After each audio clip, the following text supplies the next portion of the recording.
describe him to me. And Muslims, look at the description of your Rasul. And for some, this would be the first time you hear what your Prophet looked like. I saw a man of striking appearance. ظاهر الوضاء أبلج الوجه, radiant face, حسن الخلق, beautifully created. لم تعبه الثجلة, his belly wasn't protruding. ولم تزر به السعلة, nor was his head disproportionate and small. وسيم قسيم, proportionate and delicate, finely made, a specimen of a creation. في عينيه دعج, in his eyes there was a contrast. The dark was immensely dark, the white was excessively white. وفي أشفاره وطف, and his eyelashes were long.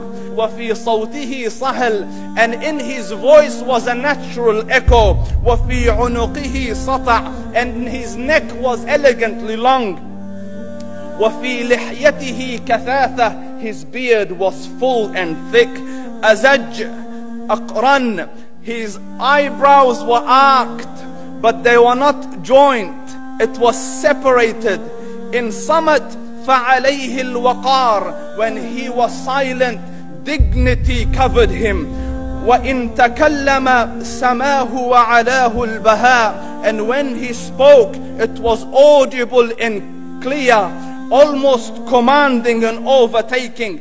أجمل الناس وأبهاهم من بعيد, from afar the most striking and outstanding in appearance. وأحسنهم وأجملهم من قريب, and when he came near, the best of them and the most handsome of them in closeness.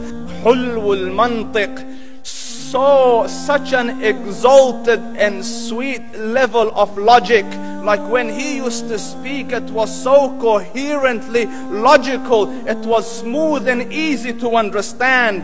فصل لا نزر ولا هذر, he was to the point, not excessive, nor too short. كأن منطقه خرزات نظم يتحدرن, his logic, his utterances, his words were like jewels coming out of a necklace, calculated, polished, one after the other, it would flow magically. ربعة, he was medium in height. Your eye didn't have to strain to look up at him, nor was it tedious to look down at him. He was a comfortable sight to look at. له رفقاء يحفون به, he had friends, the people that were with him, they were working around him to try to serve and protect him.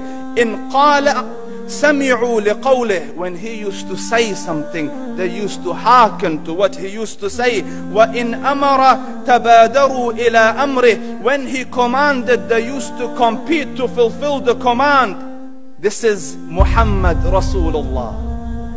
This is Muhammad Rasulullah. Anas ibn Malik says, he says, I came out one night, it was the full moon night.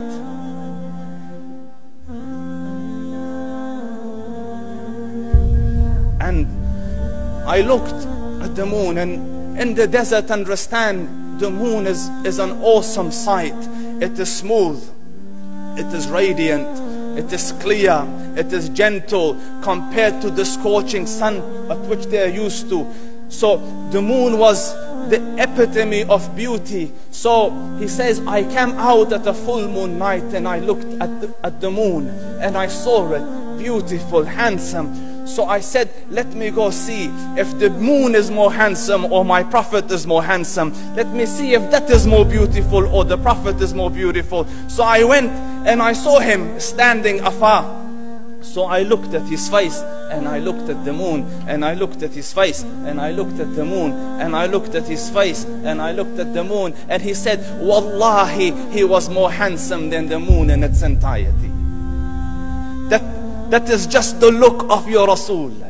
Aisha radiyallahu anha says, I was sewing with the needle. My needle dropped in the dark. I couldn't find it. I said, Ya Rasul, I can't find it. He moved his face close, and I swear, out of the radiance of his face, I found my needle.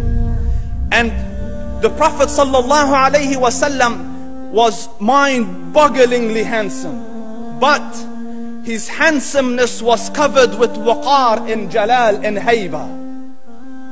The Sahaba say, when we used to sit at his feet, two feelings conflicting would come on the heart. The first one, you wanted to look at him. You wanted to behold the majesty of his face. And when you wanted to look up, shyness used to overtake you, so you used to look down. Amr ibn al-As says, I sat with him many times, but if you ask me to describe his face, I can't describe it. I wouldn't be able to look up to him ijlalan wa ta'zeeman. I couldn't look up at him.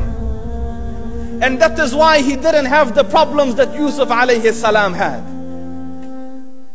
Because it was difficult to penetrate the awe and the splendor of the Rasul.